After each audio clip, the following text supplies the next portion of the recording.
vou dizer assim, que na justiça, no Brasil não se tem justiça, então nem adianta ir atrás dos seus direitos porque não vai ganhar. Isso também não acontece, né? Então, justiça ela realmente existe a jurisprudência para ambos os lados. O que vai diferenciar se o cliente tem maior probabilidade de vencer ou não são as provas que ele tem, né? Exatamente. Dentro dessa esfera aí de indenização, ressarcimento e a tentativa de se recuperar o valor perdido, eu vou só complementar aqui o seguinte: bom, a pessoa estando na Bolsa de Valores, ela pode ganhar ou pode perder, né? Se ela vender eventualmente.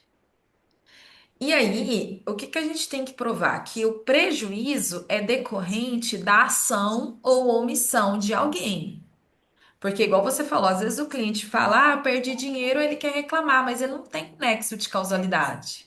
Porque no direito, né, nas ações, a gente tem que provar o nexo de causalidade, que é, fulano perdeu 100 mil reais. Tá, mas qual que foi o ilícito? Se não tiver um ilícito que liga o prejuízo à pessoa, não tem como, não existe esse direito de reclamar contra o assessor, contra a corretora, seja lá quem for. E aí, no caso, o juiz, ele vai analisar isso.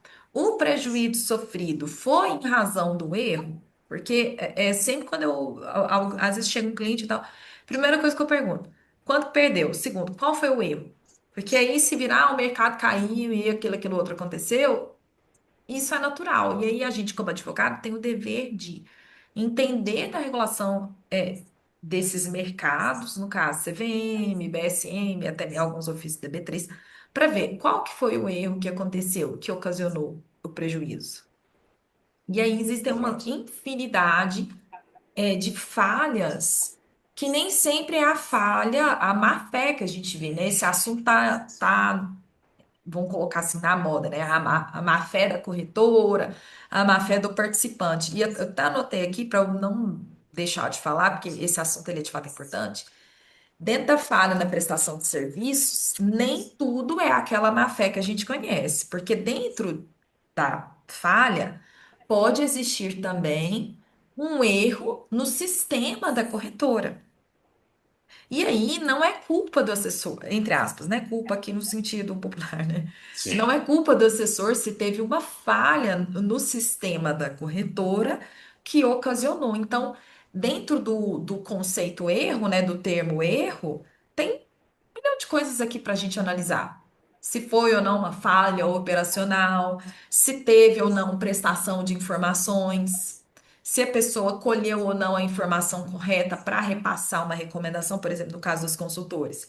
Se a pessoa informa o dado errado, o consultor passa uma recomendação errada, né? E, enfim, existem diversas situações, não só envolvendo o assessor de investimentos ou a corretora, mas, por exemplo, os gestores de recursos também. E nem tudo é um ilícito na esfera criminal. Alguns ilícitos, sim. Por exemplo, churn, que a gente falou aí recentemente. Mas nem tudo vai ser um ilícito na esfera penal, porque nesse grande mercado financeiro existe o ilícito na seara administrativa, que é a CVM falando, na esfera Uhum. penal, e o direito do investidor pedir uma indenização com base no direito civil, e ele não está muito preocupado no detalhe ali dessa norma de CVM, já que ele tem um prejuízo ocasionado pela pessoa, né, no caso corretora, assessor ou outro participante, com base aí no princípio da proteção do investidor, que nada mais é, né, Rafael, do que a proteção ao consumidor.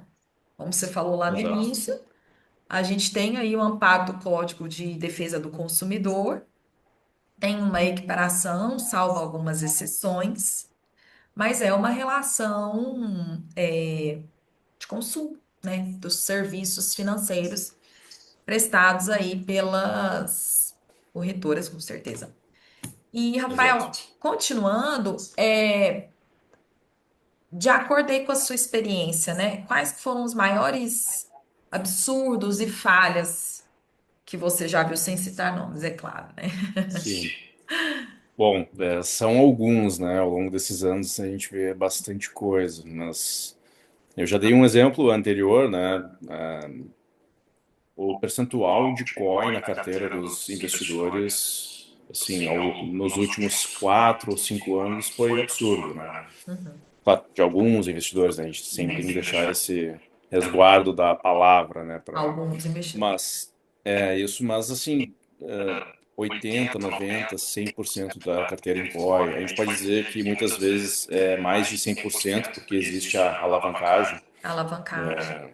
Existe o caso de um investidor, né, em que ele tem 6 milhões de reais, foi feito um COI, né, entregaram esse crédito de 6 milhões, aquele COI um para um, entregaram esses 6 milhões, com esses 6 milhões fizeram mais um COI, e depois foram indo até chegar na alavancagem de quase 30 milhões de reais. Então, assim, a gente nem entende ao certo como que conseguiu, né, porque, assim, A liberação, né? a liberação disso, mas efetivamente isso aconteceu.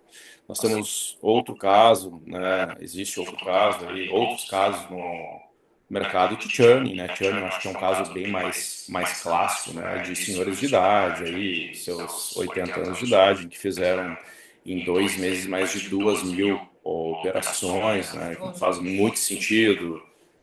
E a gente fala de cliente que vende renda fixa, de CDB de Claro, bancão, pessoa com né, um de perfil 90% conservador, do né? CDI, exato. Que Existem está alguns. normalmente rende bem no Brasil, né? Não é nenhum absurdo, né? De a pessoa Exato, querer logo migrar para a bolsa de valores ou para outras operações achando que vai ganhar muito mais, né? Porque nem exato. sempre supera. Os casos de COI, eles têm algumas vertentes, né?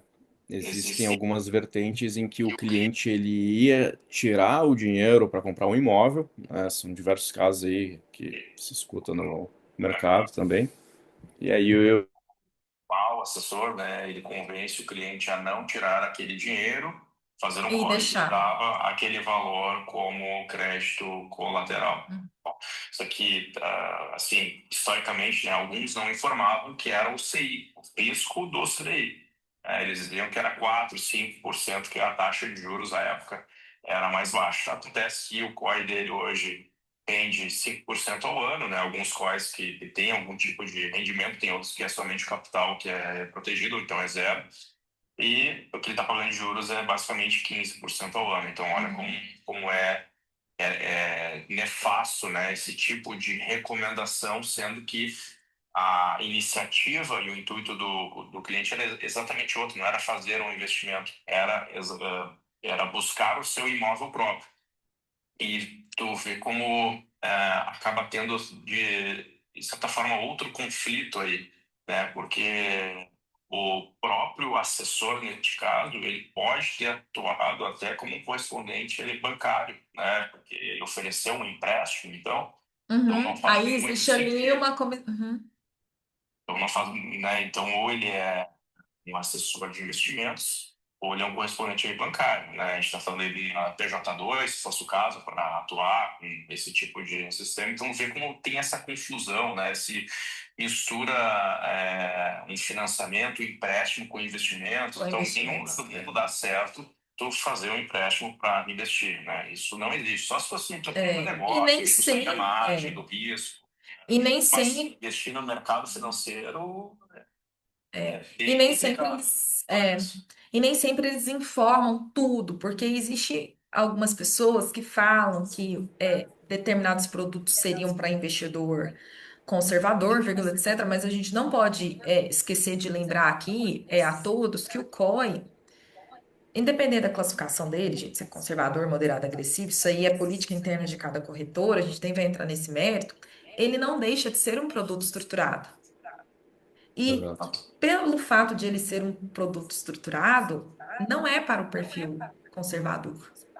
E se a gente observa, né, o perfil dos brasileiros em geral, a gente pega ali a resolução CVM número 30, que fala do dever de verificar o perfil do investidor ao tipo de produto, o moderado ou o agressivo, ele tem ele é um investidor mais sabido, vamos colocar assim. Mas isso não retira a responsabilidade do participante, do player, de informar e liberar a operação, porque O que que aconteceu com a resolução CVM 178 aí dos assessores? Antigamente, época de resolução CVM número 16, o assessor ele não recomendava. Não tinha esse termo na resolução. Hoje, o assessor ele pode recomendar.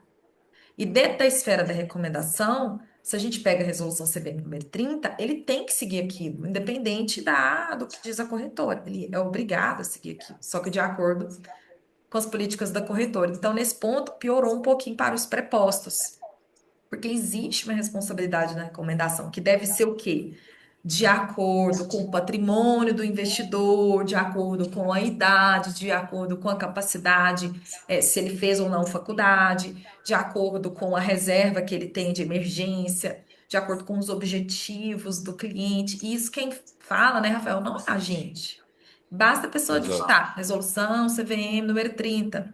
Ela vai encontrar lá uma regra maravilhosa, né, que nem sempre é seguida, infelizmente, falando de como proteger o investidor. E isso é uma das camadas, fora de as diversas outras camadas de outras normas da CVM, como a resolução CVM número 35, que fala que, na dúvida, o interesse do cliente prevalece, as resoluções da ABSM e até a orientação também do Banco Central, né, apesar de que aqui não é o foco, mas todo mundo com foco ali na proteção do investidor, da proteção dos interesses do investidor. Então, agora a gente está vendo esse surto aí, né, de COI, porque se o COI está dando problema hoje, isso é porque foi vendido há 4, 5 anos atrás para cá, né? Exato. Então, a gente espera também, com toda essa divulgação, né, de conhecimento, de lives, de posts, que a gente faz, que o investidor ele também se conscientize que É, se está lá como conservador, não precisa de um produto estruturado, né? E sempre buscar mais informação, não somente aquela que a corretora passa, ou o consultor passa, ou o assessor, ou o gestor. Busca mais, porque é o seu patrimônio em risco, né? E exato. essas ações, né, na esfera judicial são sempre complexas, né? A gente, vou comparar aqui de forma muito simples, direito trabalhista. Direito trabalhista existe há anos, existe uma jurisprudência formada, né? A própria justiça é a favor do empregado, vírgula, etc. Exato. Essas causas, não que elas sejam totalmente novas, mas elas são causas complexas. E não dá para a Sim. gente falar assim, não, isso aqui, se você entrar, vai ganhar. Não, não dá para a gente nem dar quase que uma chance de êxito, né? Dada a complexidade técnica, da operação em si mesmo, quanto a complexidade das normas. Porque Quer ver regulação. para exemplificar isso aí, Vivian? A gente fala de COI, né? Muito, por exemplo. Não somos nós, né? Estudos, dois estudos da FGV, eles já disseram que praticamente a cada 9 a cada 10 COIs sequer dão retorno acima da inflação. Mas existe caso de um investidor em que ele tem ações da Petrobras, já ele tem há anos, muitos anos, né?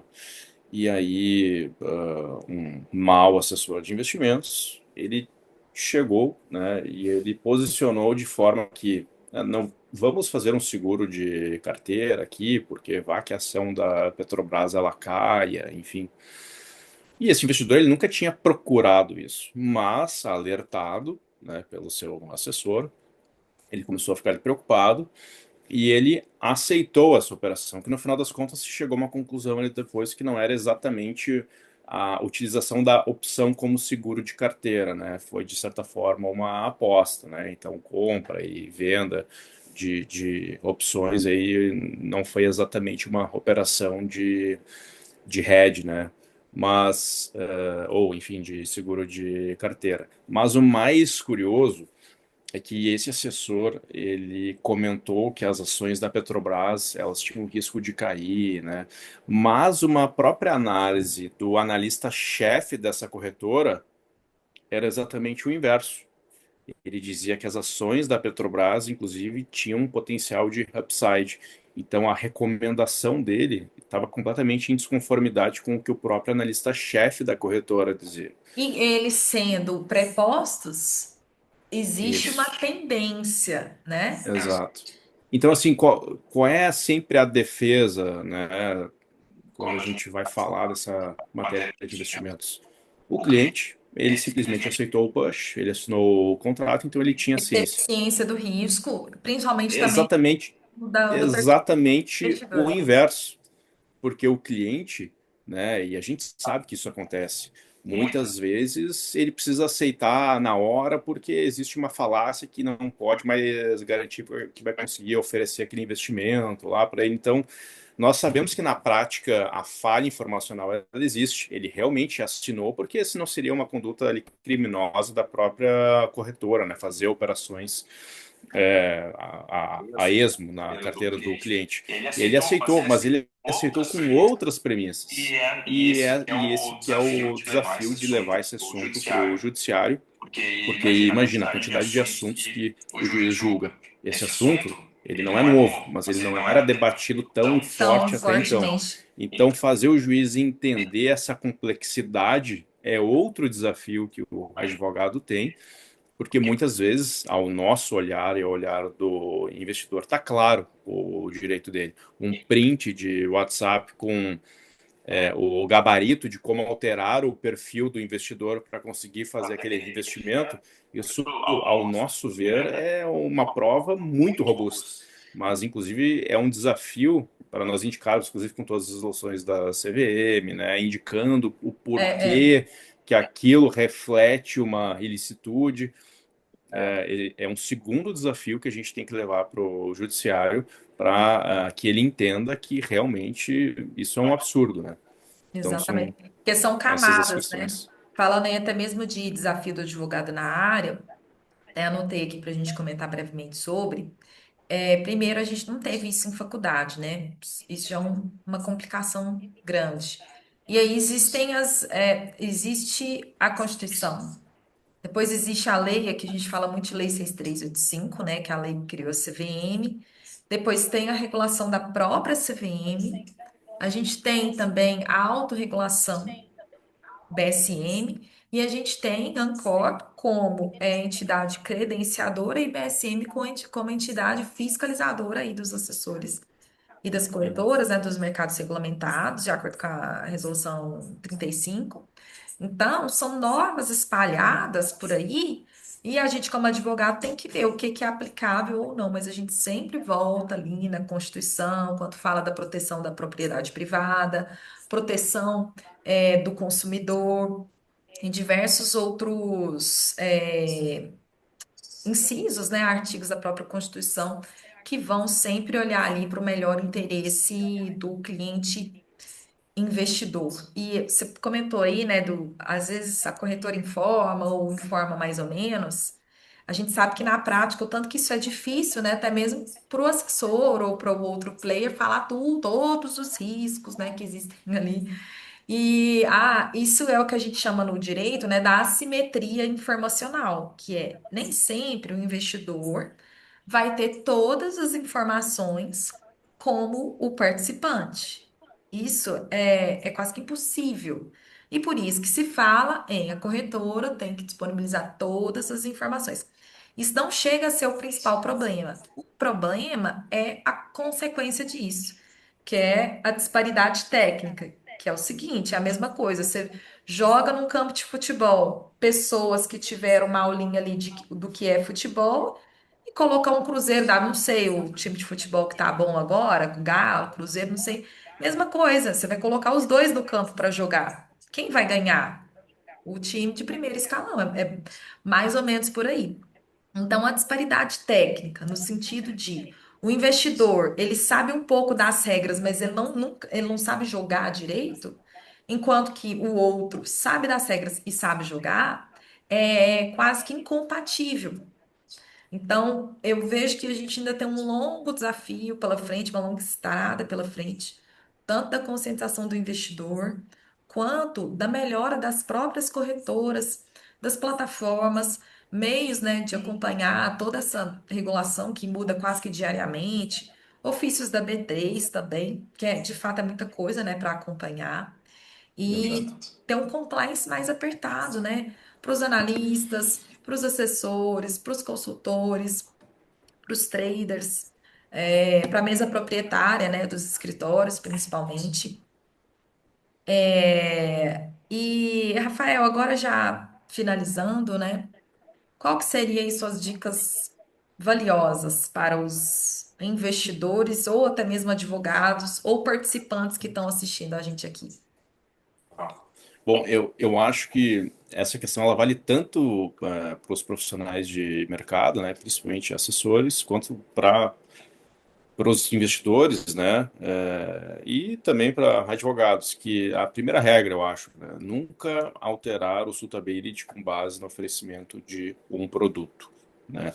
Isso vale para o assessor e para o investidor, ou seja, é o maior resguardo do assessor de investimentos nunca ter orientado o cliente a fazer essa alteração do suitability. O que ele pode, deveria informar é que se o cliente vai atrás pedindo um produto que está fora de perfil, né, ele que informe que o cliente não tem esse perfil, então ele não pode realizar esse tipo de investimento. E aí fica a cargo do cliente fazer essa alteração do suitability. O que acontece na prática, né? Obviamente, dos casos que existe esse desvio de função, é que o profissional de mercado ele orienta o cliente ou ele incita ele a fazer essa alteração para aproveitar aquele produto. Mas, de certa forma, o Suitability ele é uma das camadas, é uma das ferramentas, né? Acho que existe até alguns estudos que confirmam que o próprio Suitability, da forma que é feito, ele já não é mais uma ferramenta Inclusive, tem discussão eficaz de segurança. também, né? A resolução CVM. Isso. Então, assim, a segunda camada de proteção é sempre fazer o maior número de perguntas e questionamentos, né? Então, seja assim, o produto X, né? Mas qual que é a minha rentabilidade? Qual que é o risco? Preferencialmente sempre por e-mail, por WhatsApp ou por algum tipo de ferramenta em que a gente consiga ter esse registro de prova, novamente, para ambos os lados, né? Porque quando a gente fala de código de defesa do consumidor, realmente pende sempre para o lado do consumidor, que é o investidor. Então é até uma certa segurança que se deixe registrado isso para o próprio assessor de investimentos. Mas, claro, que seja condizente o que ele fala ao telefone, também reflita o que ele escreve no e-mail ou o que ele escreve por WhatsApp, né? Então, uma segunda camada de segurança para ambos os lados, eu acho que é isso, deixar sempre tudo muito bem registrado e deixar também, aliás, que se mantenha, aliás, o que se crie no final das contas, né, uma cultura de transparência. Então, o cliente ele tem todo o direito agora, com a 179, tu pode me corrigir, Vivian, ele tem o direito de saber Claro, qual remuneração. é o comissionamento do assessor. Exatamente. E tá tudo bem, porque ele aceitou essa regra do jogo. Ele quer ser atendido por um assessor de investimentos, onde o assessor ele ganha uma comissão sobre o produto que é oferecido, é encarteirado pelo cliente. Se ele não quer isso, ele vai ter que ir para um modelo de E não tem consultoria. nada de E errado. conflito de E inter... também não tem não tem nada de nada de errado. errado. É O apenas um conflito modelo de negócio, né? o modelo de negócios, que nem eles dizem, e eu, às vezes também, eu refiro isso, mas obviamente que dentro de um contexto. Existe sim um conflito de interesses neste modelo de assessoria. Como pode existir um conflito de interesses dentro do modelo de consultoria? Tu quer ver Claro.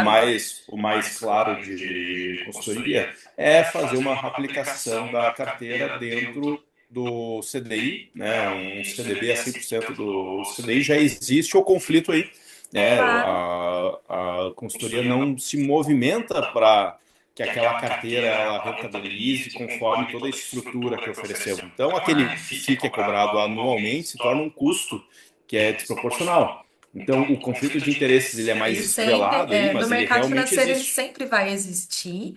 E eu Exato, sempre defendo, pessoal, o conflito de interesses não é um ato ilícito, porque se fosse, não teria como o mercado financeiro existir. Todos do mercado têm um certo grau de conflito de interesses. Isso não é ruim. O que muda é o grau e a consequência, porque quando a gente fala, o assessor de investimentos tem um grau maior de conflito de interesses. Eu não estou falando que ele é ruim, que ele vai causar prejuízo para o investidor. Não, a gente vai ter que provar isso, né? Mas exato. todos são conflitados. Isso não é ruim, isso é condição, né, do Isso. mercado. O que muda é o grau. se torna só mais visível, né? Porque, por exemplo, essa questão de COI com um colateral, a gente sabe que o COI, em uma determinada época, era a maior comissão que existia, com um colateral se dobrava, né? Então, obviamente que fica mais evidente, né? Mas do próprio gestor, existia um caso em que uma cliente tinha um patrimônio que era considerável e foi recomendado que ela fizesse um fundo exclusivo. Esse fundo exclusivo, enquanto o CDI estava na casa aí de 10% ao ano, o fundo exclusivo dela rendia 1% ao ano, né? Então a gente sabe que o conflito de interesse ele existe em qualquer esfera. Inclusive, novamente, né? O próprio advogado pode Claro. existir um conflito de interesse, né? Então é uma questão que é muito complexa, mas que novamente, né, uma terceira camada de segurança é entender o que cada um está ganhando com isso também e deixar tudo essa relação muito transparente, né?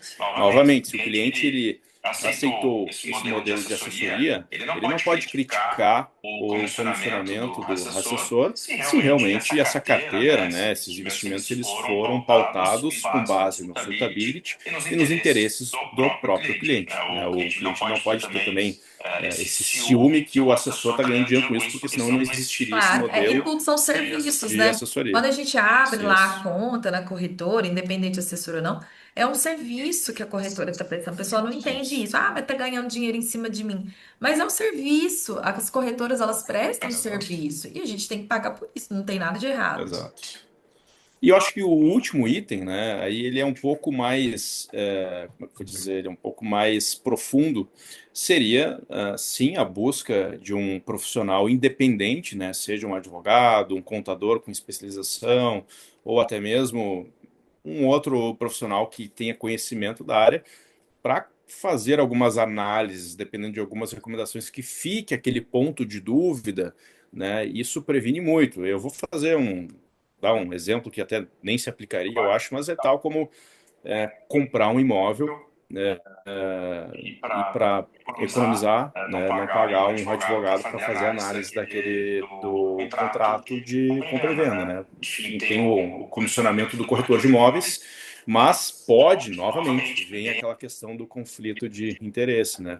Pode existir alguma questão e de repente não é por má fé, mas é por prática de mercado que não se visualiza aquele item essencial na proteção do comprador. Uhum. Então, uma pessoa de fora dessas operações, ele pode fazer que tenha esse conhecimento e a atribuição é para isso, pode sim, ela pode contribuir para que não tenha esse tipo de problema, né, que não seja agravado ou que sequer exista o problema para se decidir se vai realizar aquele tipo de operação, de investimento, de estrutura, de patrimônio, enfim, para que não caia em algum golpe ou em alguma irregularidade que está acontecendo no mercado.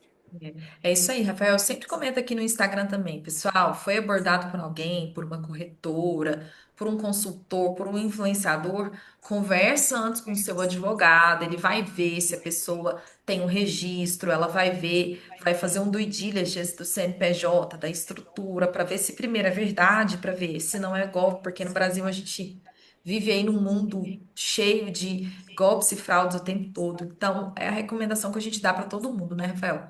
Independente da Exato. pessoa ser experiente ou não, se é investidor e tá mudando, vou sair do banco, vou para corretora, vou sair do banco, começar a investir em cripto, vou sair do banco, vou iniciar com uma consultoria, com uma gestora, com uma assessoria, fala com o seu advogado antes e a gente se coloca à disposição, né, Rafael? E agora eu vou pedir também para você deixar o seu Instagram para o pessoal te seguir Sim. e deixar uma frase final aí para todos. Bom, meu Instagram é advogado Rafael Mortari. Quem quiser me seguir aí, eu posto, acho que uma boa parte de conteúdo de proteção do investidor, né, faz parte do meu Instagram. Eu acho que uma frase é que não pode ter ganância no mercado de investimentos, né? Na minha visão, o mercado de investimentos é somente um segundo meio, né, para fazer o dinheiro trabalhar para você. mas obviamente ninguém vai enriquecer, né? Salvo algumas exceções, né? A maioria das pessoas elas enriquecem pelo seu próprio trabalho, pela prestação de serviços, né? Não é aquela questão cair no conto do influenciador que se tu cortar o cafezinho e investir em uma cota de fundo imobiliário daqui a 50 anos tu vai ficar rico. Não, não Acho que vai. isso não existe, né? Mas enfim, até seria um papo para uma segunda conversa, né? Mas toda essa questão, a gente tem uma enxurrada de informações hoje com gente que ficou rico no mercado financeiro e acredito eu que isso é um dos pilares que se criou nesses problemas de investimentos, né?